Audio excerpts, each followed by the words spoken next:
Okay, folks, I think I'm gonna go ahead and get us started here since we have a lot of folks here. Maybe some more will join us, but I just want to say welcome and thank you all for joining us virtually for the Heritage Trust annual meeting for 2022. My name is Katie Johnson and I'm our Community Engagement Coordinator, and I'll be playing host for this evening. And although I wish we could be gathering in person over some tasty treats and enjoying Dr. Armstrong's presentation, we'll just have to deal with this digital format. So thank you guys for taking this journey with us. I've got a brief agenda here for the evening that we'll go through. First, we'll welcome you. It'd be nice to figure out who all is here in the room. We'll do a land acknowledgement. We'll take some reflections back on 2021. We'll look at the financial health of the Heritage Trust. And then it'll be time for our main speaker, Dr. Chelsey Geralda Armstrong. We'll have time for question and answer and then a closing after that. But first, to find out who's all here and so we get to kind of interact a little bit and say hi, if you are joining in from somewhere, go ahead in the chat and just type who you're watching with and where you're coming from, and that way we can all know who's here and joining us for tonight's presentation.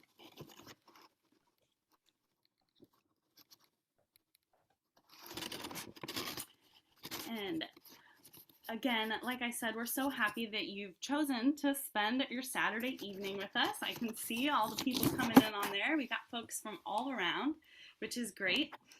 And being the Heritage Trust, our mission is to preserve and protect this beautiful island from now and well into the future. And in order to do that, we must acknowledge that the lands that we're on are the ancestral and the current homelands of the Ts'msyen, the Lummi Nation people. They're the original inhabitants of the San Juan Islands, southern British Columbia, and this most northwest coast, being the original hunters, fishers, gatherers, and harvesters of Lummi Island's abundance. They have worked, struggled, and celebrated lives on the shores and waters of the Salish Sea. We must thank them. So with that, I will go ahead and pass it off to Elizabeth Kilinowski, our Acting Executive Director. Hello, everyone. As Katie said, I'm Elizabeth Kilinowski, the acting director until a new executive director joins the trust. Thank you everyone for coming tonight. I have just a few things to say before we go into our main program, which promises to be very interesting. The trust could not function without the deep dedication of its board of directors and staff. Katie, there we go. Our board of directors are, from the top left, going clockwise, Janine Shaw, Paul Upton, Kathy Shornick, Judy Bush, our immediate past board chair, Peter Earle, and Toby King. At the bottom right is Cheryl Hood, our treasurer, Don Dietrich, Linda Sheik, Mary Ross, and Scott Josiah, our new board chair. Nothing, of course, can get done in an organization without the hard work of its staff. They include Bremer McLaren, our longtime administration staffer, and our almost as long-time community engagement coordinator, Katie Johnson, who's running the show tonight. And last September, Mia Somanek joined us as a stewardship coordinator. She's over on the left in the picture. She's from the AmeriCorps program. Mia jumped right in, is a delight to work with, and not only has been doing our yearly conservation easement and fee land monitoring, but helping us organize our big curry planting project that I'll talk about in a moment. And as most of you know, Rebecca Retner, the Heritage Trust's longtime executive director, retired in January. Becca spent the last 20 years and more dedicated to saving land on this beautiful island and helping to raise the funds and create the partnerships needed to do this important work. She worked developing conservation easements with landowners who wanted to ensure that their property retained its special features far into the future. Without her leadership, we might well not have the extent of forests, fields, and wetlands that we have in 2022. This land preservation into the future is her lasting legacy. She worked with dozens of volunteers, board members, staff, outside agencies, and hundreds of donors to bring the trust to where it is today. Becca led the trust through the rigorous task of becoming an accredited land trust with the Land Trust Alliance, the umbrella organization of hundreds of land trusts throughout the United States. Accreditation assures donors, members, partners, and grant agencies that we set a high standard of excellence in our day-to-day functioning. So thank you, Becca. Thank you for your years and years of dedication to the trust.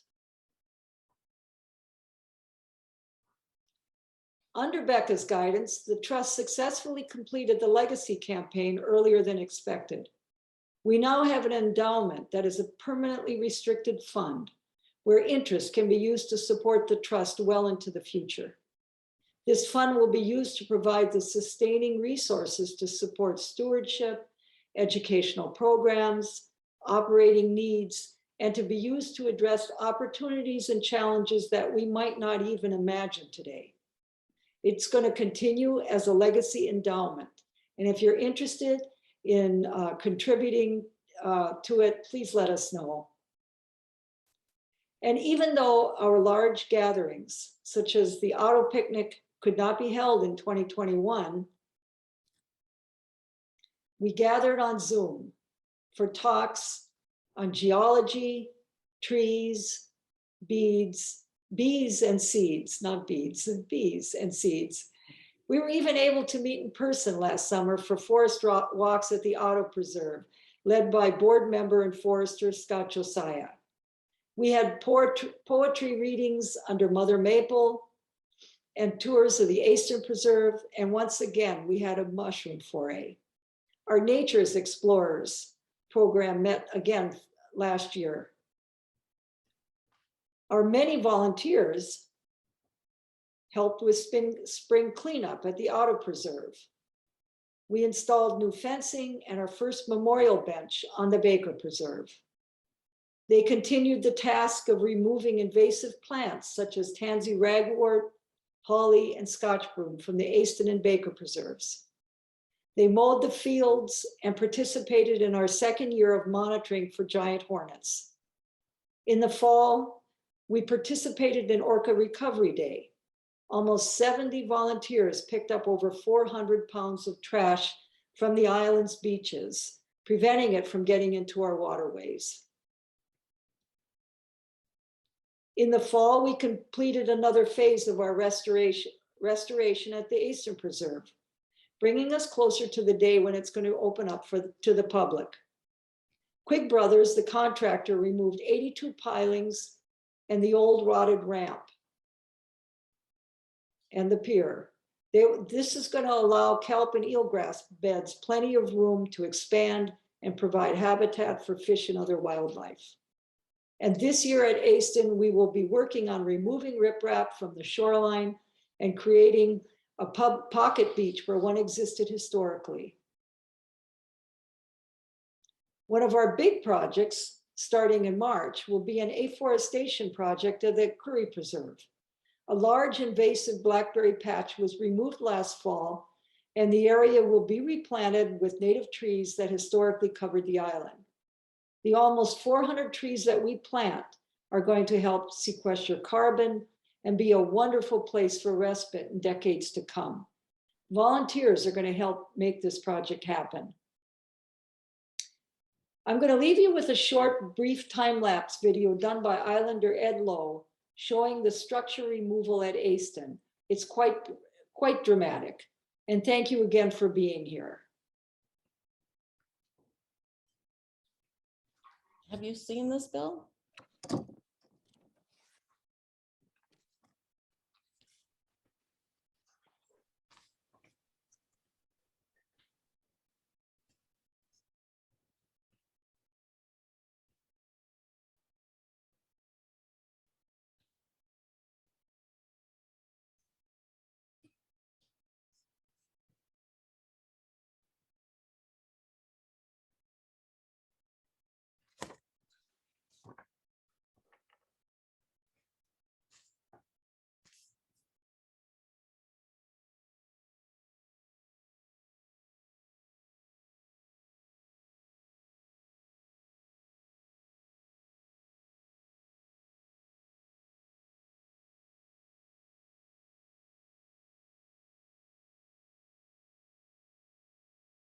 This didn't take too long either. It only took about a week or less.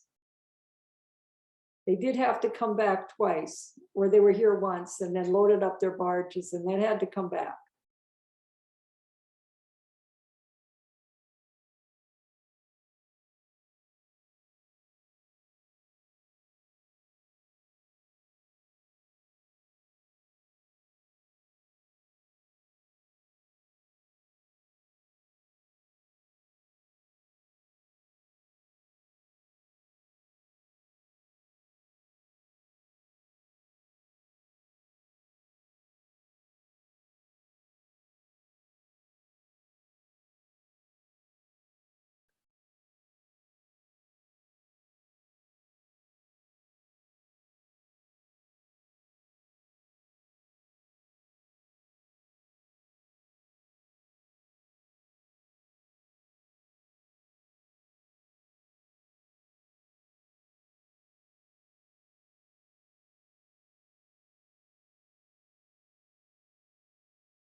Cheryl Hood, our treasurer, is next on the agenda for a financial update. Cheryl? Okay, well, again, welcome everybody. And this year, the main theme of the year has been assets growth, as you can see. We had $247,000 in unrestricted donations from donors, plus an incredible $1.7 million in donations to the legacy fund that Elizabeth mentioned earlier, which will help us to seed funds for ongoing programs, operations, acquisitions, and so on. So with an incredible $2 million in revenue this year, our assets grew to $11.7 million as of the end of the year. $6 million of our assets are liquid in the form of the legacy fund, stewardship fund, $2 million in cash reserves and pledges receivable, and $2 million in land acquisition funds. This strong cash position allows us to quickly respond to any opportunities for acquisition and to maintain our existing preserves in the pristine manner that they are right now. The big activity this year has been in Easton, as you just saw. You know, when Easton started in 2015, well, actually earlier, but by 2015, we had raised $2.4 million in donations and grants. And we also have $200,000 in a stewardship fund that has realized gain of $136,000. All of this money has been used to, of course, acquire the property for $1.3 million. And we've spent $541,000 on cleanup, permitting, and restoration, including that incredible structure removal that you just saw. We've only got, it seems like a long time, but at this point, it's beginning to look very, very short. We've only got 2 more years to complete this project, and our anticipated expenditures of $850,000 will be for additional reclamation, nearshore restoration, development, cleanup of the property.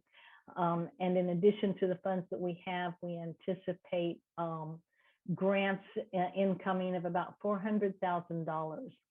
So ongoing work at Easton is a big part of the story right now for the Heritage Trust. And again, we thank all of you, because without your incredible donations, we wouldn't be able to acquire the land that we have. And that's the short, sweet story of Heritage Trust finances. And I'm going to turn it over to Dawn Dietrich, our Vice Chair, to introduce our speaker. Dawn? Hi, everyone. Thank you so much for joining us tonight.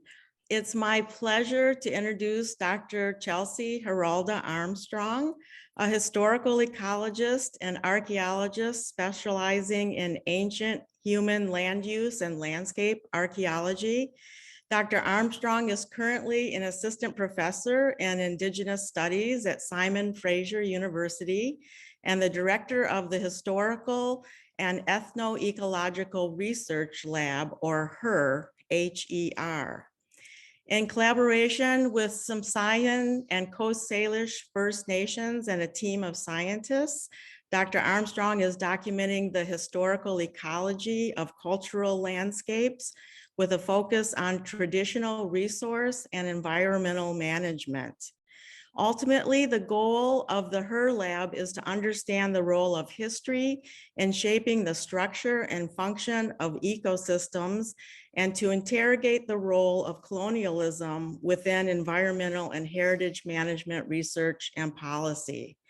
Ongoing work includes the identification and study of ancient forest garden and orchard ecosystems, that is, forests with high concentrations of perennial fruit and nut trees and shrubs, and herbaceous root food crops and medicines, as well as indigenous data sovereignty and the evolution of the Malus genus. As Dr. Armstrong and her team document forest gardens across the Pacific Northwest, they are urging archaeologists and heritage and conservation managers to protect these important ecosystems. They're also working with lawyers and hereditary leadership to tie this important research to issues of food sovereignty and rights and title. On a large scale, their research is showing that, like many indigenous communities worldwide, indigenous peoples in the Pacific Northwest increase the proclivity and productivity of desired plant foods near their homes.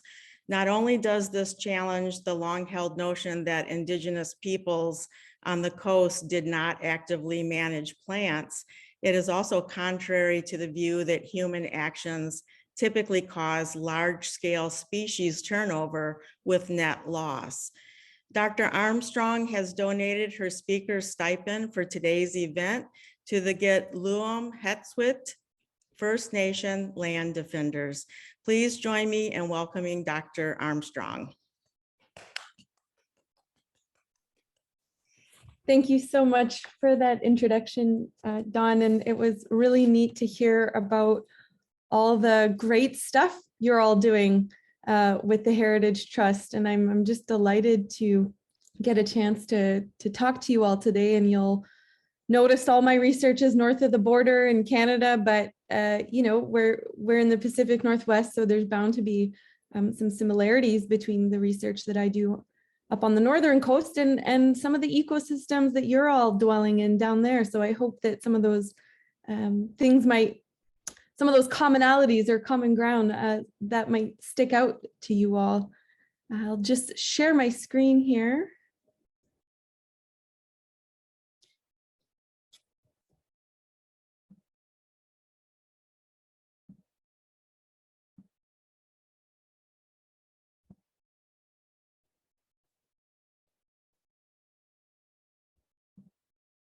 Okay, and everyone can see that okay?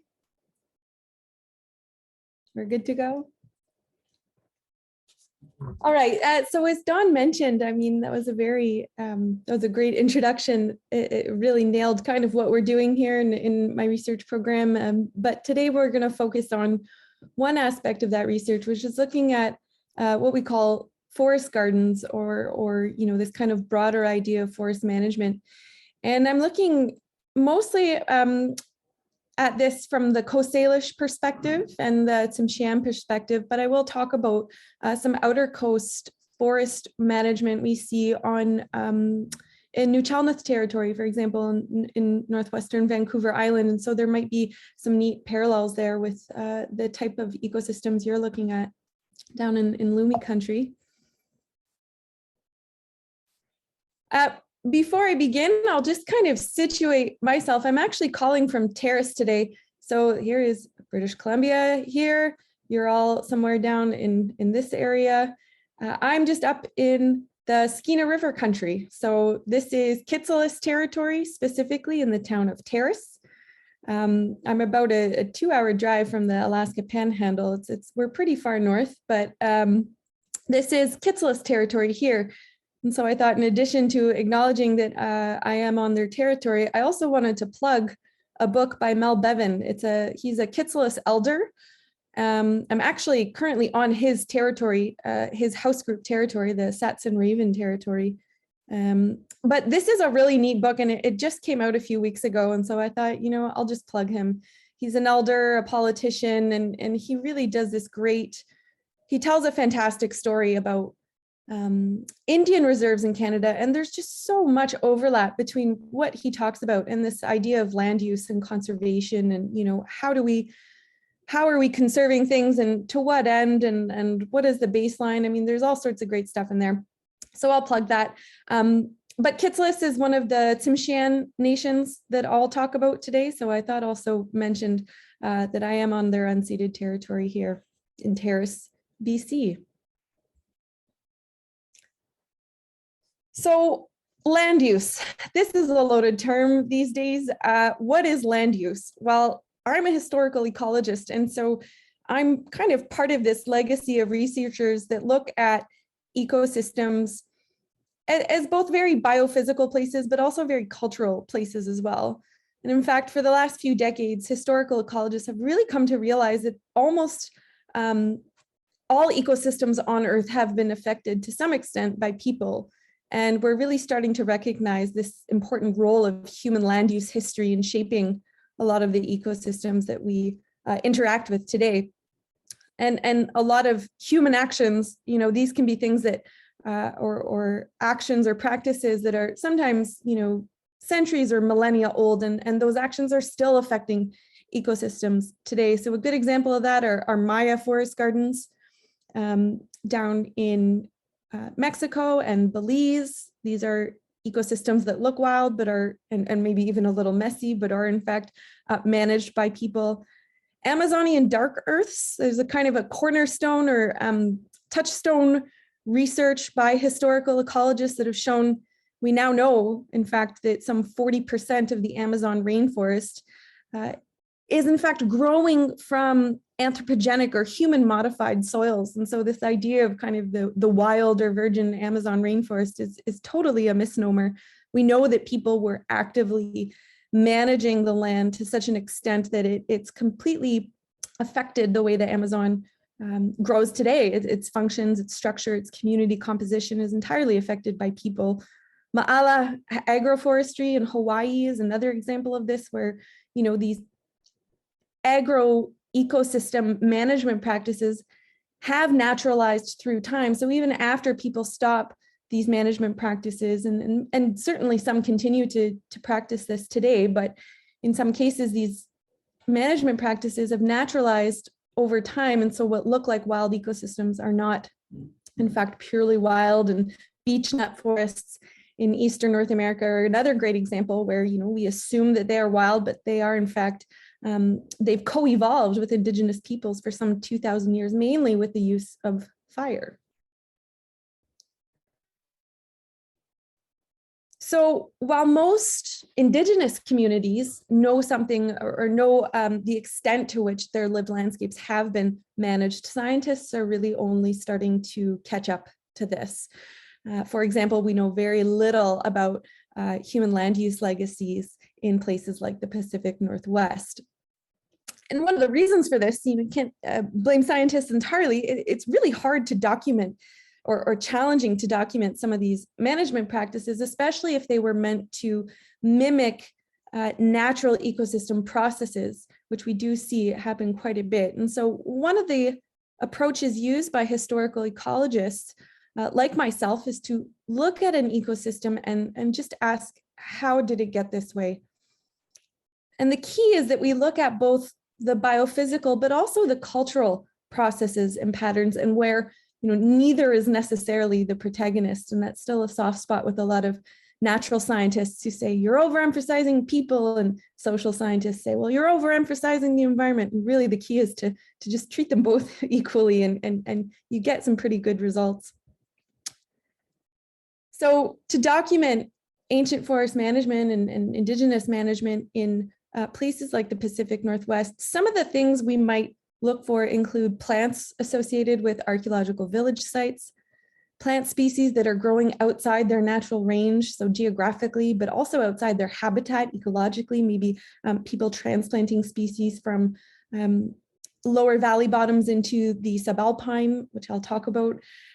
We also look for plant assemblages that look more rich or more diverse, and plant assemblies that are ethnobotanically significant.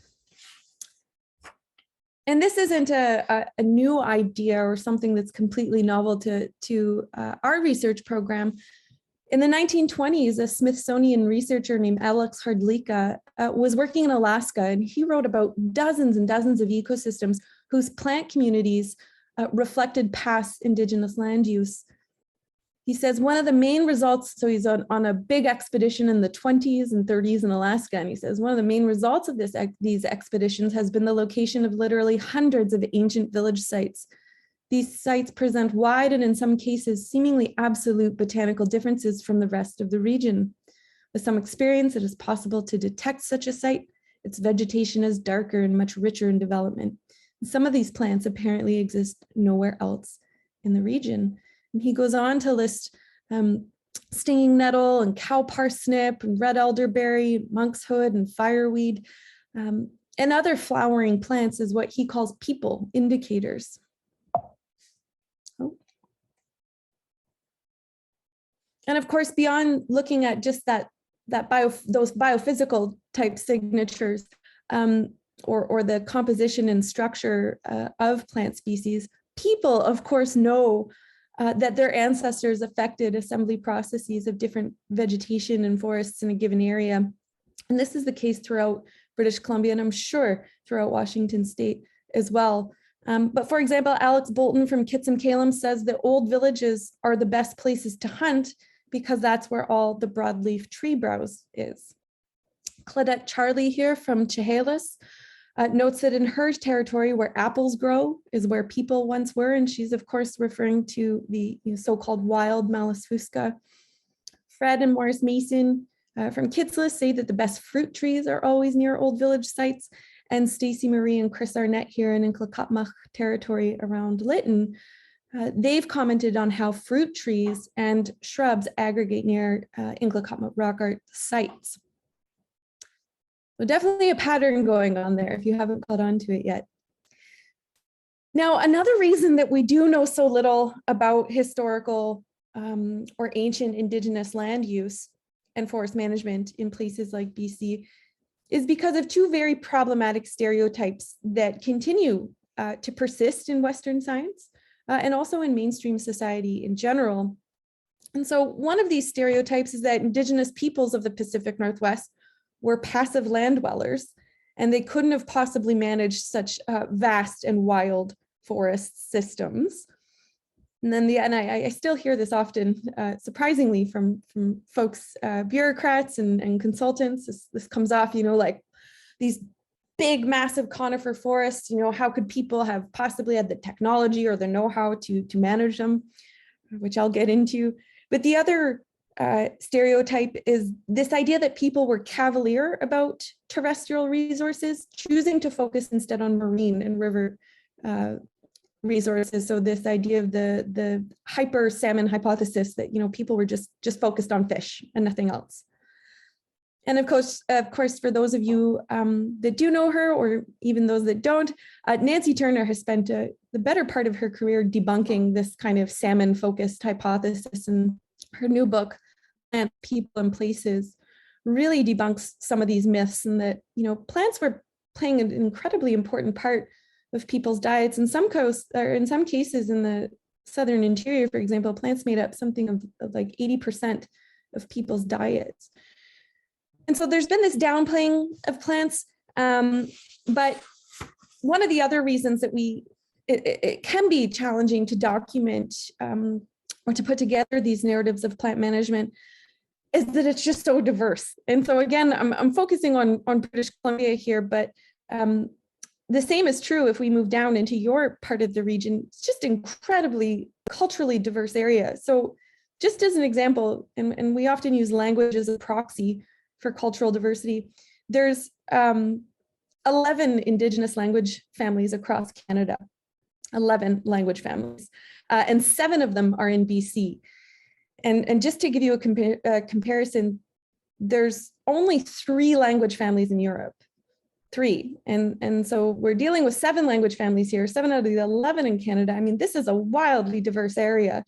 And so these kind of broad stroke narratives or surface level analyses about people and how they interacted and lived with in the lived amongst large groups and diverse environments, these broad stroke narratives don't really hold. And so one thing I notice that we're often looking at Indigenous management practices with kind of a very poor scientific lens. And I say to my environmental science colleagues, you know, if we looked at these practices and processes with the same rigor that we study, you know, forest systems unto themselves, that we would start to get a really unique picture.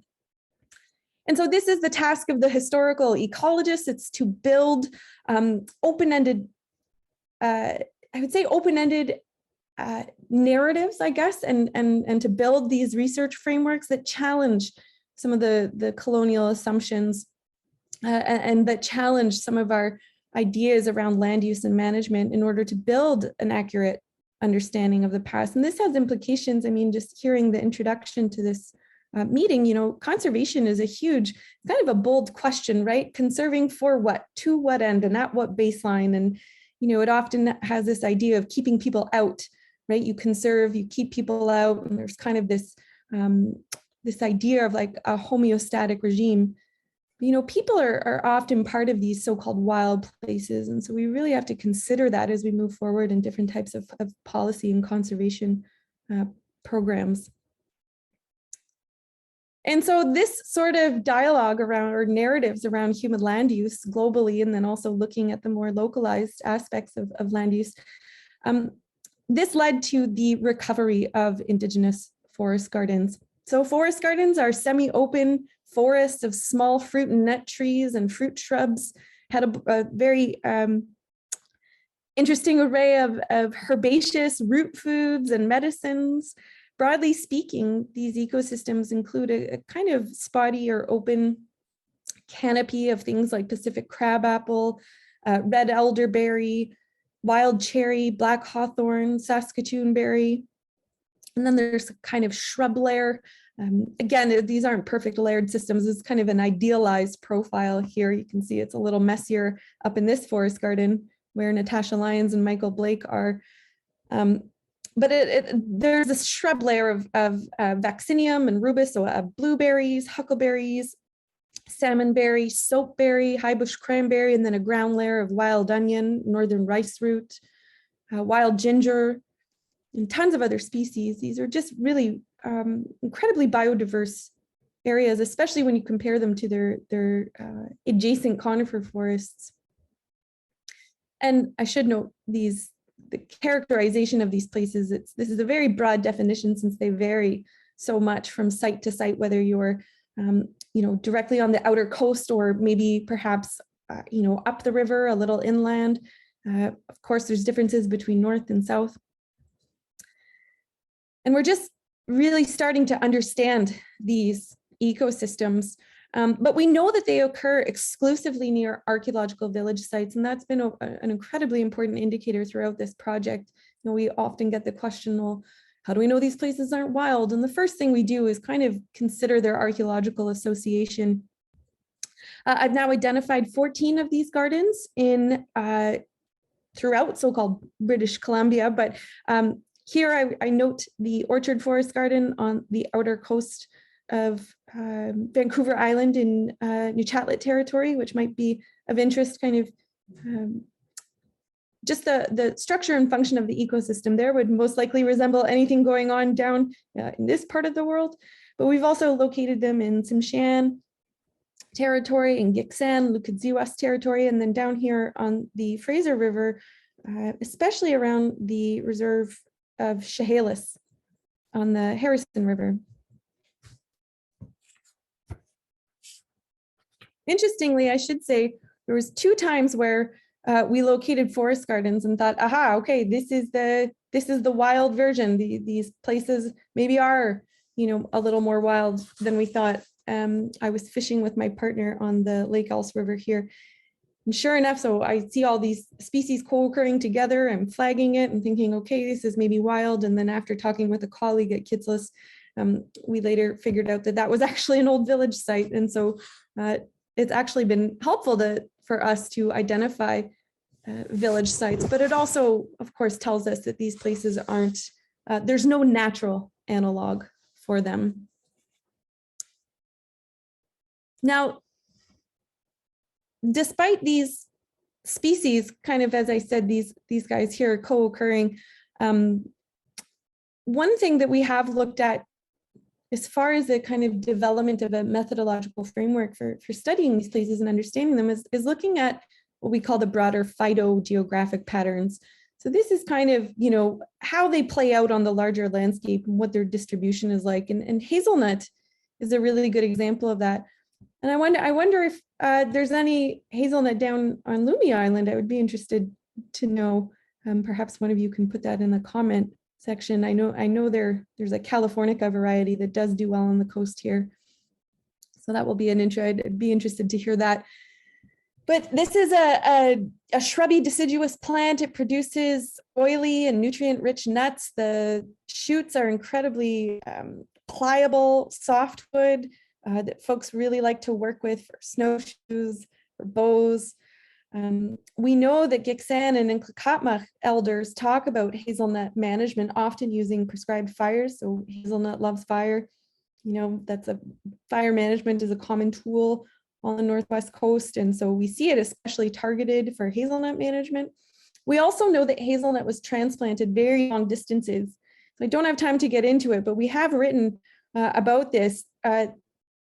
The area where we see hazelnut growing up in northern BC here, it's kind of what we'd call a disjunct population. It should look more like the interior variety of hazelnut, but it looks like the California version. The name for hazelnut in this area too, Ts'msyen, is a borrowed term from the Salish word. And so we think it was probably a borrowed nut. There's genetic studies and all sorts of interesting research, but transplanted long distances is the point. And so the fact that it dominates the forest garden landscape is also a big flag for us, that people were managing these plants. Apple is another great example of where you have this kind of coastal species. I'm sure I'm also wondering, there must be Pacific crabapple on Lumi Island. Again, someone can maybe comment on that. But it's a coastal species. It likes its feet wet. It likes moist to wet shorelines, estuaries, and they're especially common on these coastal islands. But as you move inland from the coast on the mainland, apples do get rare. And so perhaps uncoincidentally, there's a saying, you know, wherever there's apples, there's a village site. It really starts to play out more on the mainland and then up into these kind of river systems like the Skeena River and the Fraser River, where there is this incredible correlation between apples and home sites. And here on the coast, though, in Nuchatlet and Gitgat territory, it's less about the phytogeography and more about that feeling. It's almost a phenomenological type of study where we see things like Hrdlicka was talking about. You know, he says vegetation that's maybe darker, richer, otherwise unique. Here in Gitgata territory, there's an orchard, an apple orchard. Again, this is wild crabapple, Pacific crabapple, called Flaya No'os. And this is an orchard named after the elder who managed it and remembered managing it as a kid. And so this is the before on the right and after. So it looks kind of like nothing before, and then after we cleared the area, which was her at Betty Lou Dundas, the elder, it was her command, you know, you got to keep it clear. That was her first kind of management technique for us to test out. The apples, it's hard to see here, but they actually look like they're in a perfect line, this kind of curvilinear pattern on the estuary that really you don't see happening in you know, quote, the wild. And then here on Apple Island, aptly named, again, just in Uchatla territory, there's 80, this is Pacific crabapple. For those of you that know this plant, I mean, this is just absolutely humongous, and it forms the dominant canopy of the island. It's a pretty big island, but there's about 80 or 90 of these apples that are just doing so well. And they just, it's really nicely spaced. It's overgrown with salal and salmonberry, but if you were to clear that, there's no stumps, there's no deadfall. It's just, it's almost like a nice, kind of like a Gary Oak ecosystem if you've ever been in one. And interestingly, Gilbert Sprout, who was one of the early explorers, for lack of a better term, in Uchatla territory, he notes that he says the natives are as careful of their crab apples as we are of our orchards. And it is a sure sign of their losing heart before intruding white men or intruding whites when, in the neighborhood of settlements, they sullenly cut down their crabapple trees in order to gather the fruit for the last time without trouble, as the tree lies on the ground. He also talks about how the crab apples are preserved over in large quantities. And so this wasn't just an opportunistic gathering of a few fruits, you know, when they were taking their day off from fishing. This is concerted management efforts. And again, it's important to remember that all the species I'm talking about in the forest gardens, the hazelnut, the crabapple, the soapberry, these are all, you know, quote, wild plants. That is, they do not have any kind of human interference with their life cycles or any human influence on their productivity. Now, I don't want to scare folks too much. I do have a few slides with some graphs and stuff. We can ignore them. They're very easy to understand, but the kind of science of the functional diversity of forest gardens becomes really interesting. And I do want to note, I mentioned this earlier behind the scenes to the board members that were present.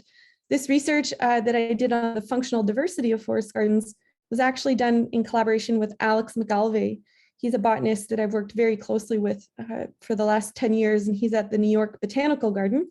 But his aunt is Jan Bonaparte, who I believe was part of the Lumi Island Heritage Trust group for a long time. And I thought that was really neat. And so just a shout out to Alex and his help with this. But basically, we looked at forest gardens in these locations in BC. And we did inventories to kind of compare the forest gardens that you see here. Here's some other great pictures of what they look like. And they're all surrounded by these conifer forests that are, they seem to be encroaching in. I'm sure many of you have had experiences with conifers on the Northwest coast. They're almost invasive. I've heard some people use that term before. I know that would horrify foresters, but they do really well in the region. And so they can invade these broadleaf forests, although one of the neat things about forest gardens is that they do persist despite conifer encroachment. So this forest garden here hasn't been managed in over 150 years.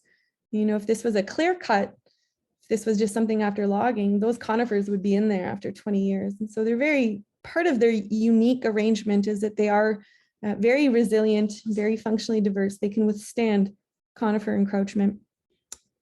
So we know that forest gardens are more rich. So the question of biodiversity, of course, being very important. We looked at that. We found that forest gardens are more rich, both in the number of plant species and the evenness of plant species. We also note that this biodiversity is very rich in edible plant foods, which of course, all those food sovereignty folks in the crowd will be very interested in. These are grocery stores, and we've heard them we heard them be referred to that by elders, the grocery store, the forest garden. But we also looked at functional diversity. And so this is for the non-technical scientists, do not worry. I always say it's not as imposing as it sounds, but we looked at functional diversity, which is just how ecosystem functions. So biodiversity is great. We know that typically it can be a good thing. It's often a little more nebulous than that. You know, what is biodiversity? What does it actually mean? Well, if we look at functions, it gives us a better of an idea about forest gardens, how they survive, how they thrive with one another. And so we look at plant traits. functional ecology uses plant traits. So instead of counting the number of plants like you would in a biodiversity analysis, we kind of count and look at the different traits. So this could be things, a trait might be something like its ability to fix nitrogen, its shade tolerance. We looked at seed mass, pollination syndrome, dispersal syndrome, and shade tolerance, and we compared them between the forest gardens and peripheries. So ignore this. All this is saying is that seed mass was significantly higher in the forest gardens. So there's more things with larger seeds in forest gardens. And that makes sense. A larger seed is a larger fruit. And that's the economically important part for people. Also, large seeded plants are really harder. It's much harder to self-pollinate. They often require an extra hand, literally a human hand, to propagate. And so that right away tells us that these species aren't likely to survive without some kind of commensal relationship with humans. Again, you can get a high bush cranberry or a blueberry or a black huckleberry on its own in the forest, but for all these things to grow together in this kind of intricate fashion, they need a human hand.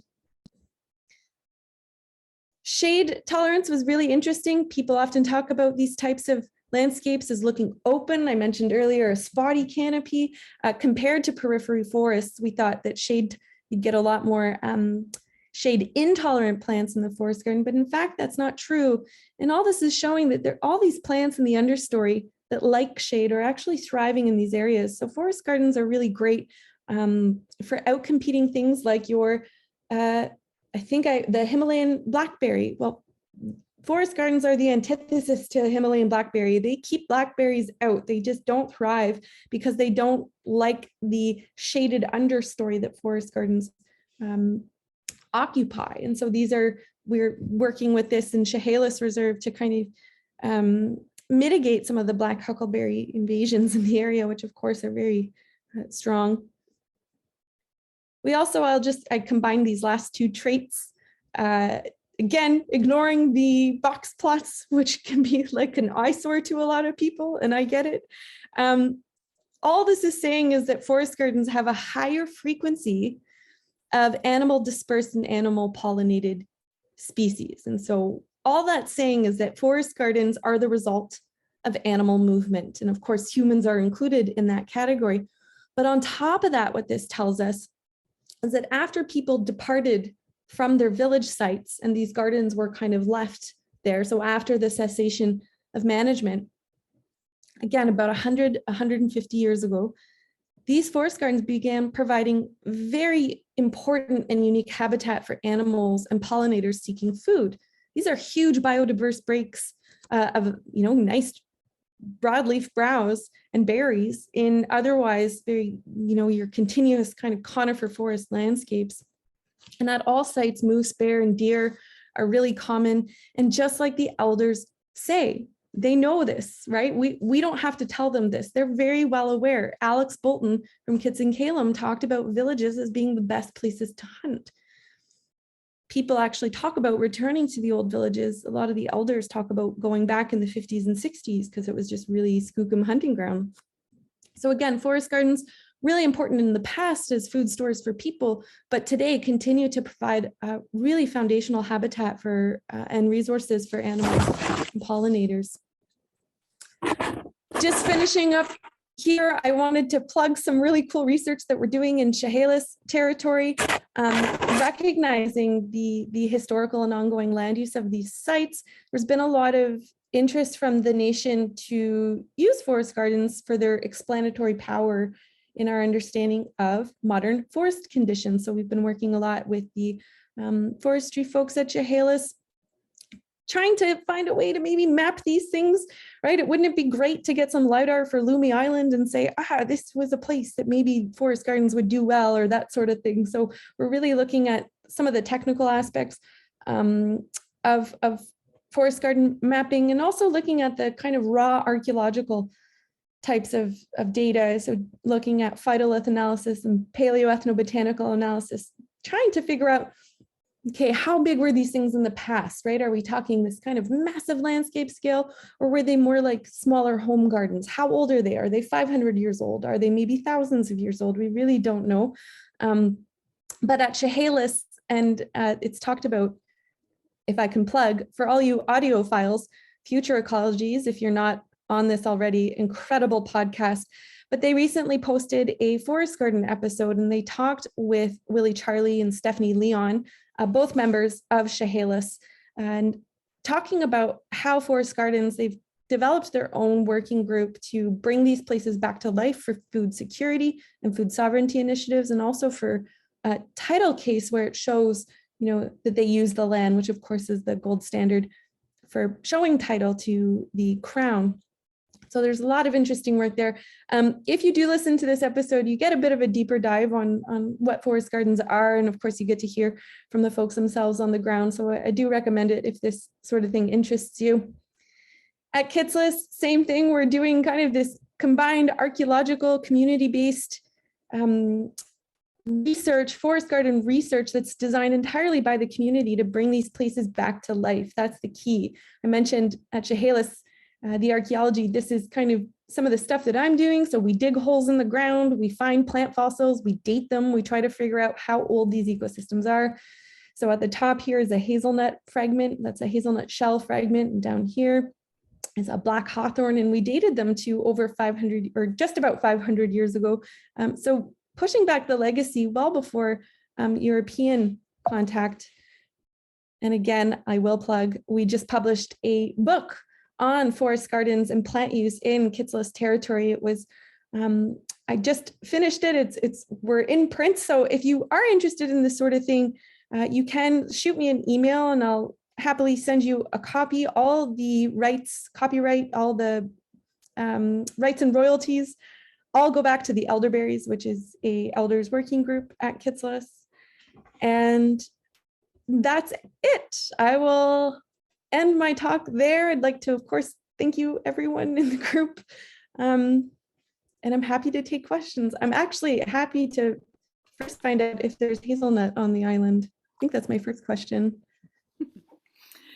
Yeah, so we did have some folks pop in and answer, and there's definitely some hazelnut around here, and sounds like there's also some down on Camano Island as well. And we also have the Pacific crabapple here on Lummi as well. Wow. Well, if you're getting those two growing together, I would keep an eye on it. Nice. So again, folks, if you have questions, feel free to go ahead and type those into the chat. I had one that came through, and I just want to start off with Chelsey. How did you get started in all this kind of research? And yeah, in a roundabout way, I guess it started with, so I'm an archaeologist, historical ecologist by training, and I am from the school of Nancy Turner. So Nancy Turner is a very prolific ethnobotanist who's kind of just built up the ethnobotany literature and a lot around BC, but also into Washington. And so while I was very keen on kind of the archaeology and ecology of it all, she really infused this idea of like, you got to talk to people. You can't figure these things out on your own, and you can't just go and measure functional diversity or look at the archaeological record. Communities know more about this than you think. And so that kind of bridged into a more anthropology, ethnobotany. And so it's kind of all these different fields that really just collided. It's a little vague answer, but. No, that's cool. It's nice to kind of like start with one thing and have it like meld and grow and change into something Totally, else. totally. Yeah. What's been like the most surprising thing that you've found throughout your research so far? Surprise. Well, I gotta say, probably that orchard on Vancouver Island. I mean, when I was asked to go there and kind of check things out, I didn't have very high hopes. Forest gardens that we found, a lot of them are just slightly inland, on those nice river systems, typically in canyon settings. And so when we got to this, got to New Chatlet territory, a couple small, it's the landscape's dotted by a few small islets off the mainland. And so when we were looking at the aerial imagery, I thought, oh, that looks like a crazy spot. Let's just go there. It's a like outer coast island. We took the boat there and it was just an island full of apples, big honking apples. They dominated the canopy. There was other archaeological sites that we found and got to record in the same day. I mean, this is just like the pinnacle. You wonder how people think this idea of early colonial settlers coming in and thinking, oh, it's so bountiful. This is great. I mean, it wasn't an accident, right? And then you really see that in some of these places, the labor that would have gone into this. Yeah, cool. So how does past logging affect the durability or resilience of these forest gardens? Great question. And I think there's a few answers, I guess. It's a good question because it can go in a few different directions. And, I've been really excited to work with a few folks in forest ecology on these questions who are a little more equipped than me to deal with it. But the first thing I've had, a disgruntled dog. The first thing I've noticed though, I've given this presentation about forest gardens to loggers and they say, great, they've got no timber value. We can put a buffer around them. Like we don't worry about that. They're just, it's not something that competes with their interests as far as logging goes. And so there was a lot of openness to maintain these places now. In the past, I have seen, logging does do a number on the landscape. And I think one of the reasons why we're not seeing more forest gardens, one pattern I didn't really mention is that a lot of them are on reserve where there hasn't been logging. And so I do wonder in a lot of these landscapes where there has been a lot of logging, like in the Skeena, which has been, 80% logged at the elevations that we would see forest gardens, probably more. I do wonder, would we have seen more of a pattern? As far as the conifer encroachment, I think there is some concern there around kind of keeping tabs. Some communities are, we've actually gone and measured out with like just GPS tracks and coring trees and just finding out their age and seeing kind of what the progression of conifer trees looks like in these places, because it is a management concern, not so much to do with logging. But I find, again, when you look at the effects of logging on an ecosystem, that the recovery, although fast, is kind of it's not very diverse. Whereas I've seen kind of post-logging areas around crabapples, the crabapples can come back, but then they're competing with the conifers and it just doesn't do well for them. So it is an effect for sure.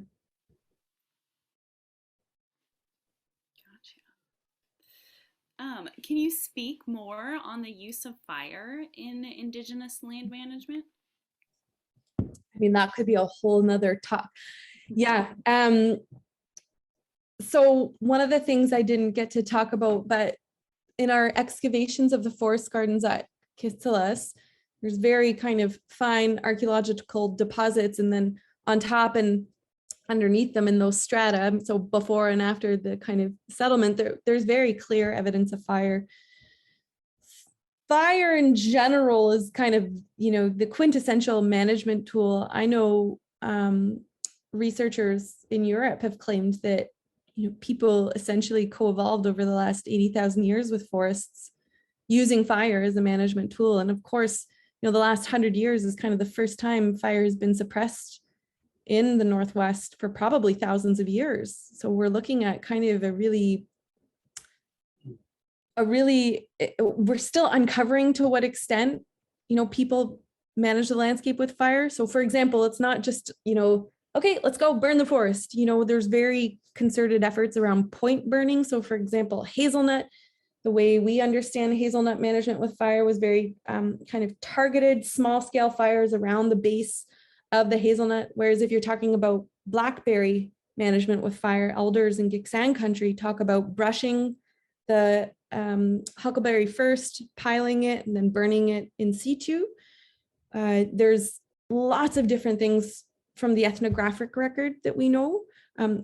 a little from the archaeological record, but not much. I think I could talk forever about it. I mean, it's a perfect discussion for why or how to infuse Indigenous management practices and protocols into modern management, because we know just how devastating wildfires can be. And we know that Indigenous management methods in places like Australia have curtailed the instances of wildfire. And so it's probably worth talking to someone like Keisha Hoffman. She's a fantastic researcher in my field that studies specifically fire, and she would have a lot to say about this.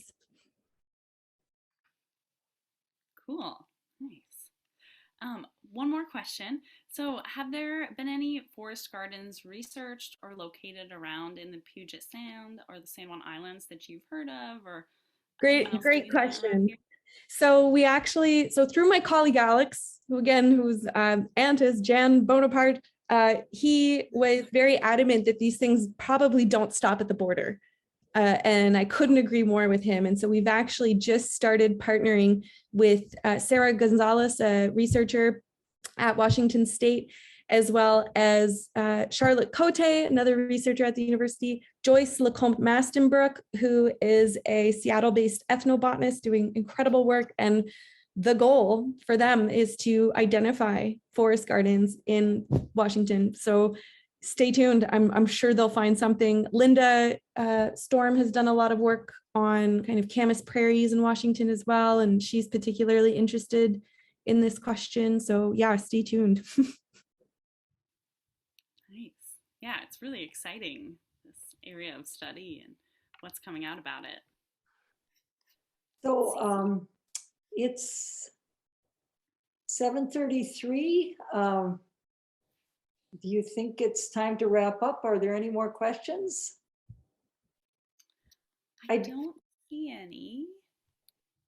I did want to make one comment. There are, I took a fire ecology class from the University of Washington last year and read a bunch of papers about some of the fire management of the indigenous people in the Salish Sea here on some of the islands. And Waldron Island, which is a nearby island,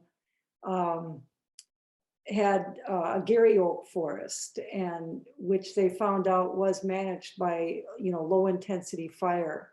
And I think there's a place on Lopez, place on Orcas. There were huge native villages on Orcas Island and San Juan Island. And, I think so much of the land has been cleared for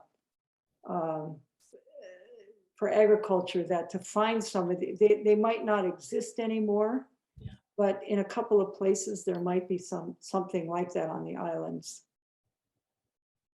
So this has been just a wonderful talk, and thank you so much, Chelsey, for doing this.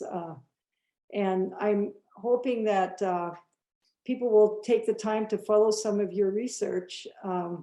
And again, this will be on YouTube later, so if anybody wants to go back and look at it again, they can do that.